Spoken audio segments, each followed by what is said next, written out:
Walang trabaho madali. Wala kang karapatang maliitin yung trabaho ng iba. Yung iba sasabihin, gwardiya lang naman yan, rider lang naman yan, construction worker lang naman yan, gasoline boy lang naman yan, fast food crew worker lang naman yan.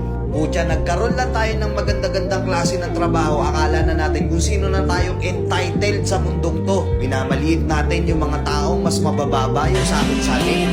Pagkakaalam ko kasi, wala kang karapatang maliitin o matahin yung trabaho ng iba hanggat nagtatrabaho sila ng marangal. Walang trabahong madali. Lahat nagdadaan sa hirap. Lahat nagsasakripisyo.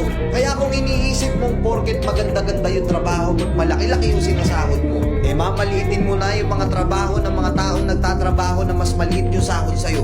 Mag-isip-isip ka. Baka bawiin sa'yo yan. Baka biglang bumaliktad yung mundo at sila naman yung umangat. Kahit anong trabaho mo, magpakumbaba ka pa rin. Bilog ang mundo, hindi palaging nasa taas ka. Kaya hanggat maaari sa lahat ng oras, magpakumbaba ka. Diba? May kilala pa kayong ganito? Minsan na rin pa kayong nilait ng mga ganitong klaseng tao?